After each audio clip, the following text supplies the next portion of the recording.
Hello all. In this video, we will talk about Mendel and his contributions. We have already seen the pre-Mendelian concepts as well as the variations. In this video, we will learn a bit about Mendel and what he has contributed to the society. Okay, so first, his complete name is Gregor Johann Mendel. Okay, his complete name is Gregor Johann Mendel, and he was an Austrian monk. He was born in the year 1882 to a peasant family in the European village which is called as Hessendorf. Okay, he was born in the year 1822 and his village name is Hessendorf. In the year 1865, okay, in the year 1865, he performed his first set of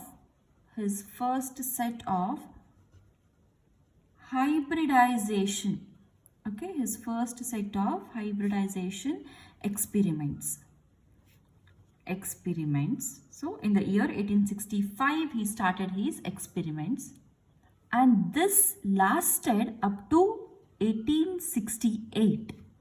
So that is from the year 1865 to 1868 he performed his first set of the hybridization experiments. Then in the 1884 Mendel died. Okay, Mendel died in the year 1884. In between, what had happened is, in the year 1866, okay, in the year 1866, what happened? He published his work, that is Mendel published his work, okay, Mendel published his work with the name Experiments in plant hybridization. Okay, experiments in plant hybridization. This is the name of the paper which Mendel actually published, and he had published this work in the proceedings of the Brunn Natural History Society. Okay, so he published his work in the proceedings of the Brunn Natural History Society. He actually published it in the year 1866, but what happened is his work did not get much of the recognition. Though it was published in the year 1866, from the year 1866 up to 1900, Mendel's work was unrecognized. Then what happened in the year 1900? Okay, in the year 1900, three scientists named Hugo de Vries, Carl Correns and Erich von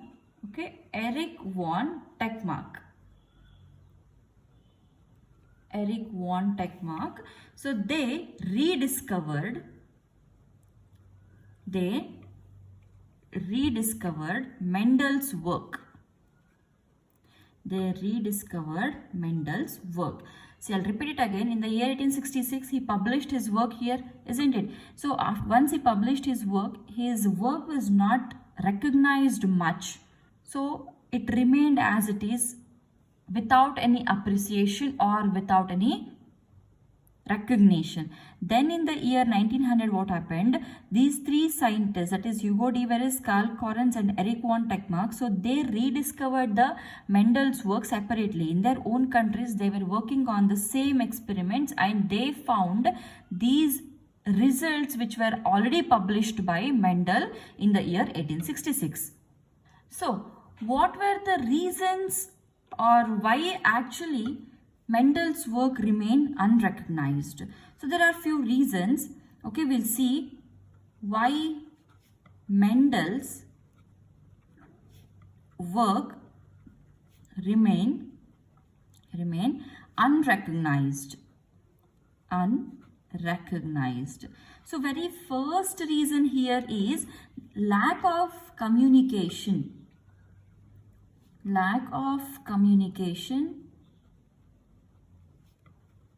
or limited circulation of the journal in which his paper was published. Okay, was published. This is the first reason. Then second reason is factors. Okay, Mendel called the alleles or the genes as the factors, and this was very much unknown to the people at that time. So this was in this particular word that the factors was newly introduced. Okay, this was newly introduced by Mendel, which was not understood by many of the people at that time. Then third reason is Mendel used mathematical tools. Mendel used mathematical tools in biology, which was a very surprising aspect to the people at that time. So where did this mathematics come from in the biology? So how did this maths enter? How did this particular statistical tools or the mathematical tools enter into biology? So this was very much surprised and questioned by many people at that time. And see, one more very, very important reason behind the failure of the Mendel's work is, so at that time, the complete world was actually involved in Darwin's work. Everyone was interested in Darwin's work and no one was ready to understand what actually Mendel was trying to tell. And then one more reason is he was not well known at that time.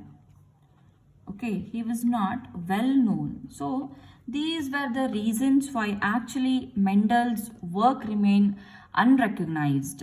So first one is lack of communication. Second one is the term factor, which was used for the first time by Mendel, and the usage of the mathematical tools in the biology. And Darwin's work was very famous at that time.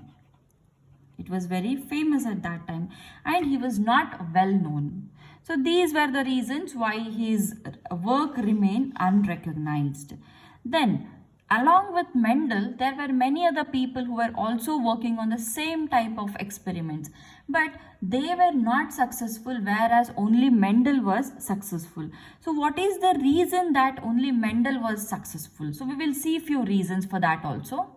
So we will quickly see the reasons for the Mendel's success also. The first one is he maintained very accurate results. Okay, he used to maintain very, very accurate results. And second one is very, very important is this point. He actually considered only one character at one time, whereas other scientists had mixed all the characters and they considered all the characters at the same time and tried to study. That is why they failed and Mendel was successful. That he considered only one single character at one particular time. Then he had a very careful observation and experimentation. Then he had a very, very planned approach towards the selected plant. So which is the selected plant now? The selected plant is the Pisum sativum, that is the pea plant. We will also see why exactly Pisum sativum or the pea plant was only selected by the Mendel. Why didn't he select some other plant? So there are few reasons why he selected the pea plant, and the first reason among them is they actually had a very well defined characters. Okay, the pea plant had very well defined characters. And second one was, it was a bisexual flower. It was a bisexual flower, and the easy hybridization could have been done in the pea plant. Okay, the pea plant had given an opportunity for the easy hybridization and very easy cultivation. You can easily grow it in the available fields without any extra care and concern. Then another important reason why he chose the pea plant or the Pisum sativum was short lifespan. Okay, short lifespan and more number of offsprings. Okay, more number of offsprings. So this is very important. Short lifespan is very important. Another one reason where he was very successful or very lucky is, so this mainly had self-fertilization. Okay, it mainly had self-fertilization because it is a bisexual flower. Both the sexes are present here, so easily the self-fertilization can take place. So this gave him a chance for self-fertilization, and it also gave him a chance for cross-fertilization because through the emasculation, okay, through the emasculation he could also achieve the cross-fertilization, and naturally the plant had self-fertilization, and through the emasculation he can also do cross-fertilization. So he had both the options. That is why he actually selected the pea plant. So these were few reasons behind selecting the Pisum sativum or the pea plant for his experiments. So in the next video we will see what are the character he chose and what are the laws which he had given, which we call as laws of genetics or the principles of inheritance. Okay. Along with that, we will also see some important genetic terminologies. So I'll see you in the next class. Thank you.